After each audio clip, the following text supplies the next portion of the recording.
राहुल गांधींना थेट पत्र आणि सभेचं निमंत्रण, ही चर्चा आता महाराष्ट्राच्या राजकारणात जोर धरू लागली. राहुल गांधी सभेला उपस्थित राहतील का? वंचित बहुजन आघाडीचे सर्वेसर्वा प्रकाश आंबेडकर यांनी राहुल गांधींना पत्र लिहिलं आहे. त्याचबरोबर मनोज जरांगे पाटील यांच्या मराठा आरक्षणाच्या मुद्द्यावर प्रकाश आंबेडकरांनी म्हटलं आहे की माझ्याकडे फॉर्म्युला आहे. सगळ्यात महत्त्वाचं, ओबीसी आणि मराठा असा वाद महाराष्ट्रात पुन्हा सुरू झाला आहे का, या अनेक मुद्द्यावर मी प्रकाश आंबेडकर यांच्याशी बोलणार आहे. सर, खूप खूप स्वागत. तुम्ही थेट राहुल गांधीला पत्र लिहिलं आहे, येतील? ते आम्ही असं पत्र लिहिलेलं आहे की 2024ची जी निवडणूक आहे, ही 2024ची निवडणुकीतला एक सगळ्यात अहम महत्त्वाचा मुद्दा राहणार. जे संविधान 50 साली स्वीकारलं गेलं ते राहणार की जाणार, हा मुद्दा महत्त्वाचा राहणार. आणि म्हणून त्याची चर्चा सुरुवात व्हावी या दृष्टीने आम्ही असणारा 25 तारखेला शिवाजी पार्कवरती कार्यक्रम घेतलेला आहे. या कार्यक्रमामध्ये राहुल गांधी काँग्रेसचे असणारे कार्यकारी अध्यक्ष होते. त्यांनी ह्या कार्यक्रमाला उपस्थित राहावं म्हणून आम्ही एक पत्र लिहिलं. आता त्यांच्या सगळ्या व्यस्त कार्यक्रमामधनं ते काय करतात त्याच्यावरती आम्ही असं वाट बघतोय. काय प्रतिक्रिया आली त्याच्यावर? ते आमच्याकडे अजून काही प्रतिक्रिया आलेली नाही. पण जे काही काँग्रेसमॅन आहेत आणि जे ओळखीचे आहेत किंवा जे माझ्याशी नेहमी बोलतात, त्यांचं असं म्हणणं आहे की आमच्या इथला सारा निर्णय होण्याची शक्यता दिसते. तो आम्ही त्यांच्या उत्तराची वाट बघतो. राहुल गांधी येथील अशी निर्णय होण्याची शक्यता दिसते असं पत्रावरती निर्णय होण्याची शक्यता आहे. पण सर, यापूर्वी एक पत्र लिहिलं होतं वंचित बहुजन आघाडीने खरगे यांना, त्याचं उत्तर अद्यापही आलं नाही. ते आम्ही ते खरगेनं लिहिलं होतं. इंडिया ही जी आघाडी झाली त्या आघाडीच्या संदर्भातलं होतं.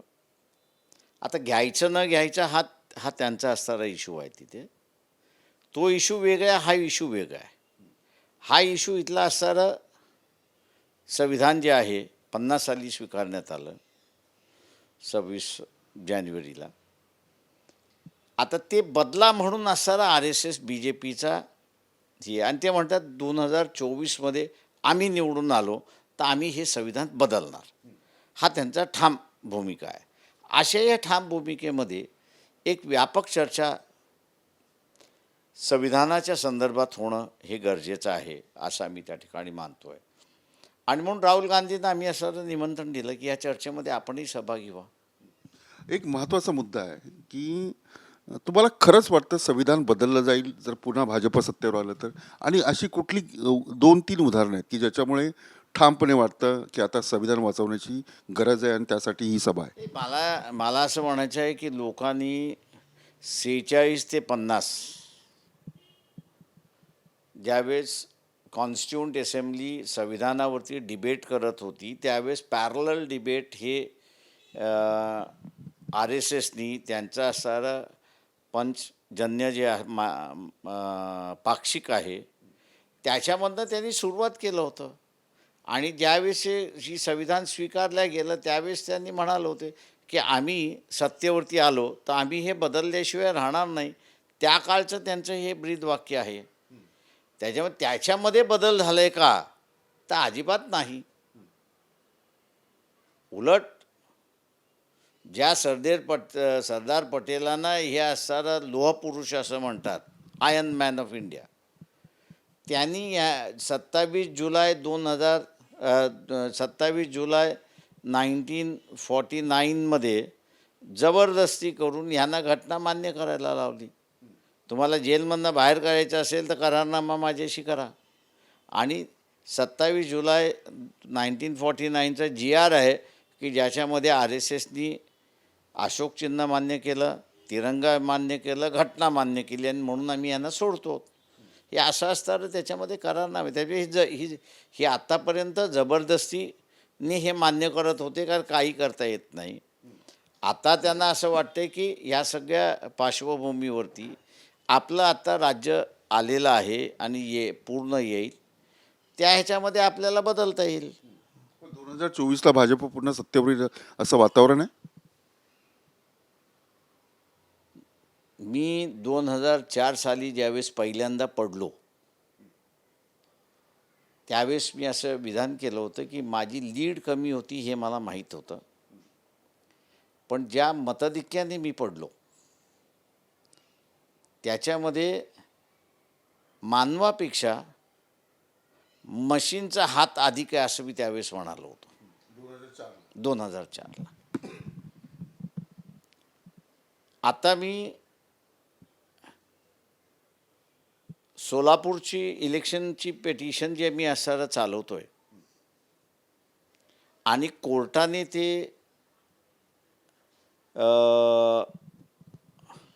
इलेक्शनच्या अगोदर संपवलं, तर ह्या मशीन काय बदमाशी करते हे मी लोकांसमोर आणेन. ईव्हीएम घोटाळा आहे. ईव्हीएम मॅनेज होऊ शकतं पूर्णपणे. अरे जिथे त्या स्नोडेनसारखा व्यक्ती अमेरिकेतल्या एवढ्या मोठ्या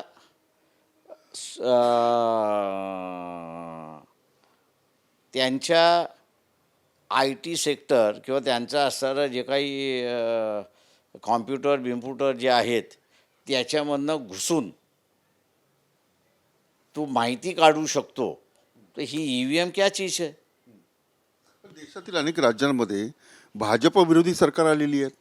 निवडणुका जेव्हा झाल्यात तेव्हा विरोधी पक्षाचे उमेदवार की कुठे खेळ करायचा आणि कुठे खेळ करायचा नाही हे ठरवून द्यायचं असतं.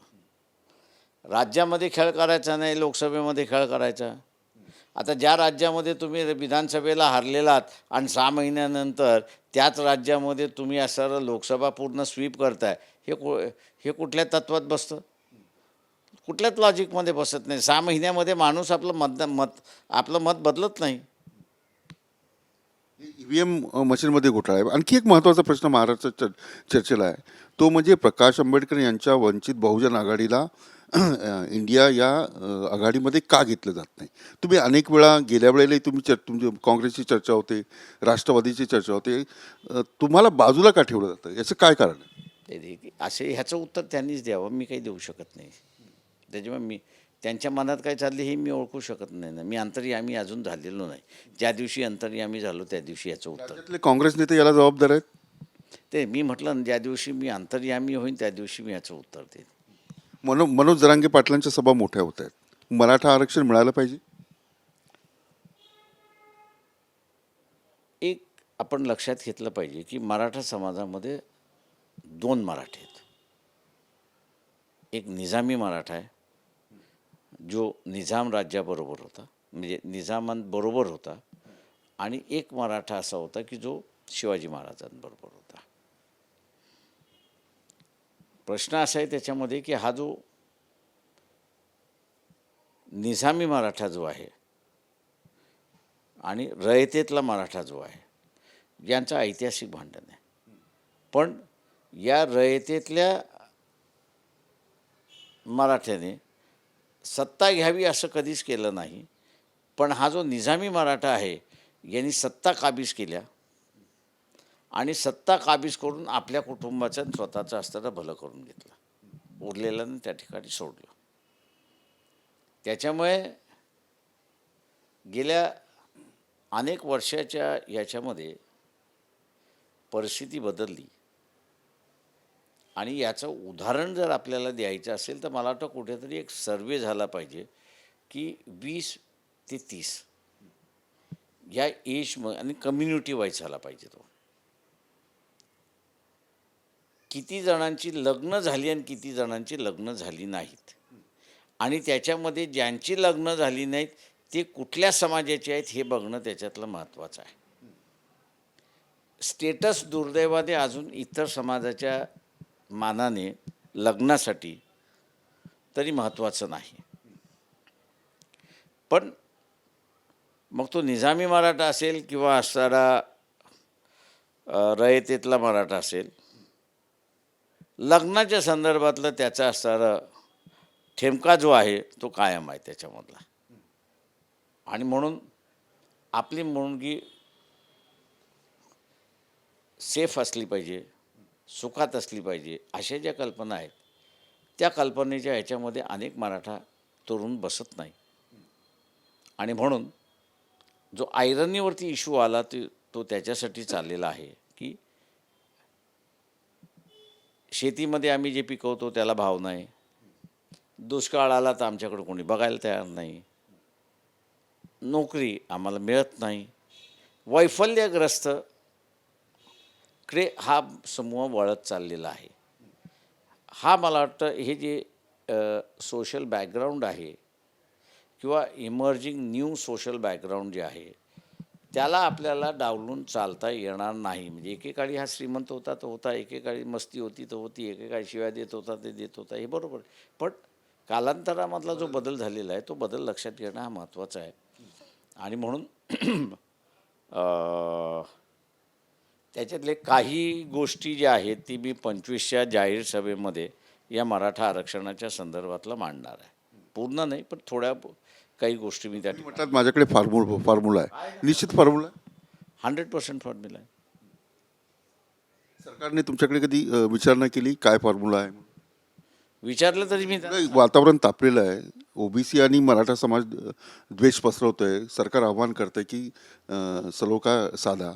आणि तुमच्याकडे जर फॉर्म्युला असेल तर सरकारची जबाबदारी नाही, कुणाकडे जर त्याचं उत्तर असेल तर ते मागून घे. तुम्हाला असं वाटतं की सरकारला ह्याच्यातला मार्ग काढायचा आहे? दुर्दैव आहे, मी असं म्हणेन की एकनाथ शिंदेचं मी दुर्दैव मानतोय त्याचं आता, की त्याचे हेतू चांगले असले तर ज्या पक्षावरती तो अवलंबून आहे त्या पक्षाला इथे दंगली पाहिजे, त्या पक्षाला इथं नरसिंहार पाहिजे. BJP आणि RSSवरती जे एकनाथ शिंदे अवलंबून आहेत त्यांनी हे लक्षात घेतलं पाहिजे की गोधरा घडवणारी तीच RSS BJP आणि मणिपूरमध्ये कोकीसचा असणारा नरसिंहार करणारे RSS BJPच. त्याच्यामुळे त्यांचं राजकारण हे नरसिंहाराचं राजकारण आहे, व्हायलन्स हे राजकारण आहे आणि तो त्यांचा बेस आहे. आणि त्याच्यावरतीच त्यांचं असणारं सरकार येणं न येणं अवलंबून आहे. ते थोडी फॉर्म्युलासाठी शोधत बसणार. ते म्हटलं अजून तेल होता, अजून मिरच्या टाका, अजून मीठ टाका म्हणजे ते भडकायल. याचा अर्थ भाजपला मराठा आरक्षण देणार नाही अशी भूमिका आहे त्यांची. ते त्यांचे नेते तर म्हणतात की मराठा आरक्षण मिळालं पाहिजे, ओबीसीचा हक्क डावलून न मिळता. तुम्हाला हिटलरचं एक सांगतो. हिटलर एकदा भाषण करायला उभा राहिला आणि त्यांनी सगळ्या जर्मन व्यक्तींची नावं घेतली पण एकाचं नाव त्यांनी विसरला. जेव्हा खालून एक जण म्हटला यू फॉरगॉट कार्ल मार्क्स, म्हणजे तू कार्ल मार्क्सला विसरलास, तर त्याने उद्गार काय केला, oh the great Karl Marx, I didn't forget, I was going to take his name. त्याला माहिती आहे कार्ल मार्क्स मला पचवता येत नाही म्हणून त्यांनी सोयीस्कर ठेवलं. पण लोकांतून ज्यावेळेस आवाज आला त्यावेळेस त्यांनी काय ओ द ग्रेट कार्ल मार्क्स, तसं RSS वाले आहेत.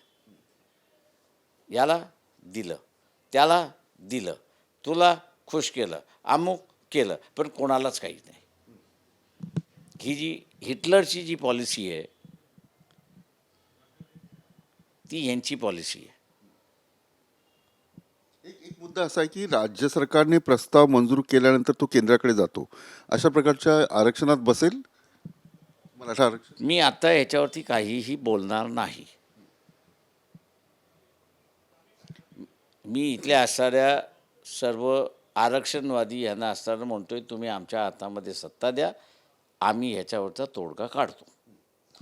एकनाथ शिंदे यांनी छत्रपती शिवाजी महाराज यांच्या समोर शपथही घेतली की मी मराठा आरक्षण देणारच. ही शपथ पूर्ण होईल की नाही होईल त्यांची? असे प्रश्न असे, समजा पूर्ण झाली नाही तर मेलेला शिवाजी महाराज पुन्हा मरेल. एकनाथ शिंदेला काय होणार आहे? ही जी शपथ घेण्याचा जो प्रकार आहे ना, हा नेहमी म्हणतो की समोरच्याची शपथ घ्यायची, तुझी शपथ घेऊन सांगतो. म्हणजे मेला तर तो, मी जिवंत आहे. शपथ घेणारा कधी हा म्हणते मी माझी शपथ घेऊन सांगतो की मी हे करतो, असा कधी शपथ घेणारा सांगत नाही. तो समोरच्यालाच बळी देत असतो. त्याच्यामुळे ह्या शपथीवरती कोणी विश्वासच ठेवू नये. ओबीसी आणि मराठा समाजामध्ये कसं वातावरण आहे? तुम्ही आता वंचित बहुजन आघाडीच्या निमित्ताने सभा घेतल्या, सभा मोठ्याही झाल्या, लातूर असेल, मराठवाडा असेल, अनेक भागामध्ये तुम्ही गेला होतात. काय वातावरण आहे? माहिती अशी मिळते द्वेष मोठ्या प्रमाणावर गावागावामध्ये वाढतो, शहरांमध्ये वाढतो. पूर्णपणे वाढलेला आहे. आणि त्याच्यामध्ये ज्यांचा आरक्षणाशी संबंधित नाही असे जे नेते आता उड्या मारलेले आहेत, त्यांच्या उडी मारल्यामुळे भडकाव होण्याची शक्यता आहे. आणि त्या भडक्यामध्ये काही नवीन नरसिंहार होऊ शकतो. जसं बीडमध्ये घडलं तसं आणखी पुढे होऊ शकतं. का होऊ शकतं. एवढा द्वेष आहे. पसरत चाललाय. आणि हे जे सगळं फसवण्याचा खेळ जो भारतीय जनता पक्षामार्फत चाललेला आहे, त्याच्यातनं चीड अजून वाढते. ही शांत कधी होईल? मराठा आरक्षण मिळाल्यानंतर माझं म्हणणं असं आहे की तुम्ही लोकांशी प्रामाणिकपणे बोललं पाहिजे. तुमची प्रामाणिकता जी आहे ती दिसली पाहिजे, लोकांना ती जाणवली पाहिजे. तुम्ही खरं बोलताय हे जाणवलं तर लोकांच्या लक्षात येईल की आपल्याला यांना वेळ दिला पाहिजे. नाही मी 40 दिवसात देतो, मी 10 दिवसात देतो, मी 20 दिवसात देतो, मी 15 दिवसात देतो, अमुक करतो, मी तमुक करतो, मी हे करतो, मी ते करतो, केंद्र शासनाला जाऊन भेटतो आणि अमुक करतो, पण वस्तुस्थिती मी मांडतच नाही. एक मुद्दा असा आहे की भल्या पहाटे शपथविधी होऊ शकतो, सरकार बदलू शकतं, नवीन सरकार येऊ शकतं, राष्ट्रपती राजवट उठली जाऊ शकते आणि पुन्हा बसते, असं लोक म्हणतात की मग हे जर झटक्यात होऊ शकतं तर मराठा आरक्षण का मिळत नाही, असं मराठा समाजाची भावना आहे. एक लक्षात घ्या, हे होऊ शकतं असं. एक असं आहे की कुठलीही गोष्ट आणि आरक्षणासारखी ही मागणी हिला कायद्याच्या चौकटीमध्ये बसवलं पाहिजे. कायद्याच्या चौकटीमध्ये तुम्ही जोपर्यंत बसवणार नाही तोपर्यंत सुप्रीम कोर्ट मान्य करणार नाही. मराठा समाजाने आरक्षण एकदा मिळालेलं सुप्रीम कोर्टाने ते अमान्य केलं. त्याच्यामुळे आत्ता तरी मराठा समाजाच्या यंगर जनरेशनमध्ये मान्य आहे मला की त्याच्यामध्ये फ्रस्ट्रेशन आहे, जगण्याची साधनं राहिलेली नाहीत, जी काही सुविधा होत्या त्याही आता संपत चाललेल्या आहेत. या सगळ्या ह्याच्यामध्ये इन्स्टंट इडलीसारखं आरक्षण होऊ शकत नाही. किंवा जे स्टंट देवेंद्र फडणवीस आणि अजित पवार करू शकतात ते दोन व्यक्तींचं स्टंट आहे. सरकार करणं आणि त्याच्यानंतर पुन्हा बाहेर होणं. आरक्षण हे व्यक्तीचं नाही, ते हे आरक्षण हे समूहाचं आहे. तेव्हा समूहाचा विचार करूनच त्याला मार्ग काढावा. जरांगे पाटील यांनी अल्टिमेटम दिलं आहे, 24 तारीख त्यांनी दिली आहे डिसेंबर. होऊ शकतं म्हणजे एवढ्या प्रकर्षाने मागणी करणे योग्य आहे आरक्षणाची, जी सुप्रीम कोर्टात टिकायला पाहिजे. प्रश्न असा एक लक्षात घ्या की तो मागणी मागतोय, अल्टिमम देतोय, तो त्याचा अधिकार आहे. तो अधिकार तुम्ही त्याचा कसा हिसकून घेताय? तुम्हाला जमत नाही तर कोणी सांगितलं सत्तेवरती बसा, खुर्च्या खाली करा, इलेक्शन घ्या. त्याची मागणी योग्य आहे. ज्या प्रकारे आता भुजबळ विरुद्ध जरांगे पाटील, तिकडे जयदत्त क्षीरसागर यांचं घर पेटवण्यात आलं, हे सगळं त्यांचा मेळावा झाला म्हणून ओबीसीचा झाला म्हणून मराठ्यांचं होईल, अशा प्रकारची मागणी करणे योग्य. ते माझं म्हणणं असं आहे की एकतर मी त्यावेळेसही म्हणालो होतो की छगन भुजबळांनी जालन्यातच आणि अंबडमध्येच सभा घेणं हे योग्य आहे का? चॅलेंज ही या देशामध्ये चालू शकत नाही. तुम्हाला ह्या मातीमध्येच जगायचं आहे, या मातीमध्येच राहायचं आहे. तेव्हा दुश्मनीची भाषा, वैराची भाषा याच्यापेक्षा तुम्हाला दुसऱ्या शब्दामध्ये अरे बाबा हे शक्य नाही आहे, थांबा जरा, मार्ग काढावा लागेल, ही सामंजस्य भाषा तुम्ही का बोलत नाही? हमरा तुमरीवरतीच का? बघ नाही तर मी तलवारच काढतो. तलवारीचा कालखंड गेला, आता पेनाचा कालखंड आला आहे. Pen is become mightier than sword. पण हे दोन्ही बाजूनी व्हायला पाहिजे. ते माझं म्हणणं असं आहे की एका बाजूने केलं म्हणून दुसऱ्या बाजूने रिॲक्ट होण्याची काहीच गरज नाही आहे. मी असणारं ओबीसी जनतेचं असणारं कौतुक करतो की त्यांनी हे माथेफिरू जे निर्माण झालेले आहेत, या माथेफिरूंना फार नादी लागले नाहीत. त्या ह्याच्यामध्ये ओबीसीने आपला लढा उभा करण्याचा, जसं मराठा समाजाला मागणी मागण्याचा अधिकार आहे, तसं ओबीसीना मिळालेला अधिकार हा टिकवणं हा सुद्धा त्यांचा अधिकार आहे. म्हणून त्यांनीही मोर्चे काढले तर त्याच्यामध्ये नाविन्य काहीच नाही, त्या म्हणजे विरोधाभास काहीच नाही की किंवा त्यांनी घेतलेली असणारी भूमिका की ओबीसी जी भूमिका आहे की बा तुम्ही आमचे मोठे भाऊ आहात, तुम्ही आमच्या ताटामध्ये येऊ नका, आपण दोघं मिळून आम्ही तुमचं वेगळं ताट करून देऊ.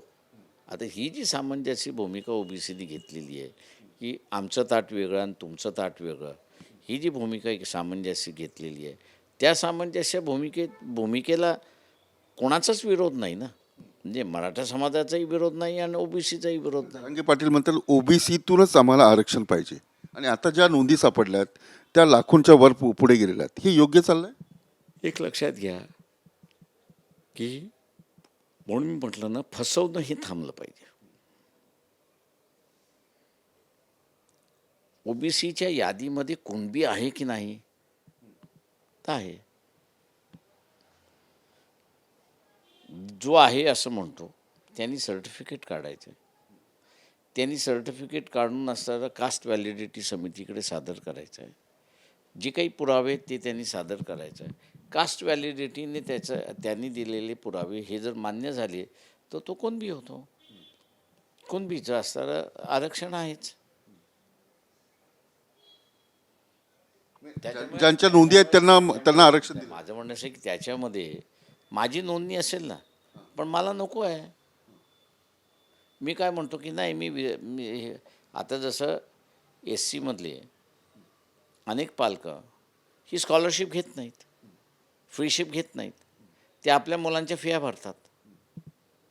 सोयी आहे, घ्यायच्या की न घ्यायचं हे हा तो विद्यार्थी ठरवतो, म्हणजे त्याची आईबाप ठरवतात.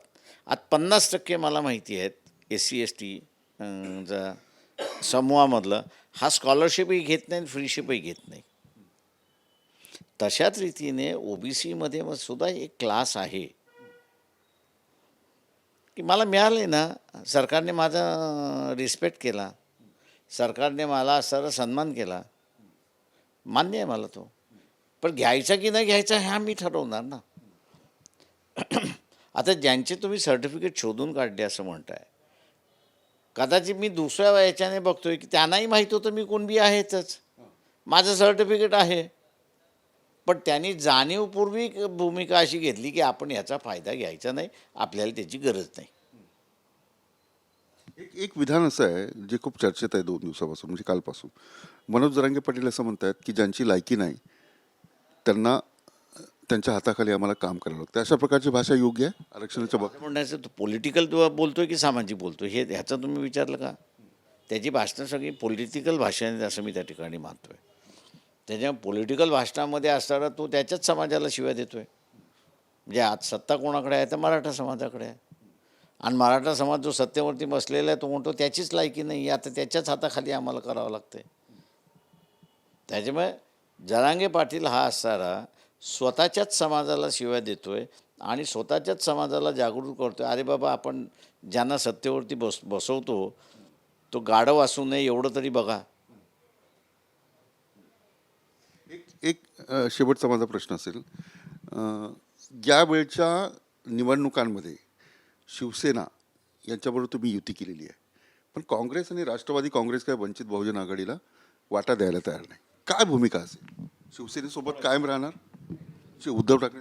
असं आहे ते आमच्याबरोबर आमचं नाही येतो. तो निर्णय घेण्याचा जो आहे तो उद्धव ठाकरेंचा आहे. आणि तो निर्णय त्यांना आहे की त्यांना आमच्याबरोबर राहून इलेक्शन लढायचं आहे, की त्यांना असणारा महाविकास आघाडीबरोबर जाऊन इलेक्शन लढायचं आहे. हा निर्णय पूर्णपणे उद्धव ठाकरेंचा आहे. त्याच्यामुळे तो निर्णय त्यांनी घेतला पाहिजे, की एकतर आम्हाला त्या आघाडीमध्ये घेऊन घेतलं पाहिजे आणि समझोता झाला पाहिजे. तिथे असणारं जर काँग्रेस राष्ट्रवादी आम्हाला घेत नसतील तर मग त्याचा फॉर्म्युला काय हा उद्धव ठाकरेंनाच मांडावा लागणार आहे, आम्हाला नाही. खूप खूप धन्यवाद प्रकाश आंबेडकर यांच्याशी अनेक मुद्द्यांवर मी चर्चा केली. मी तेच थांबतो. आपण पाहता न्यूज स्टेट महाराष्ट्र.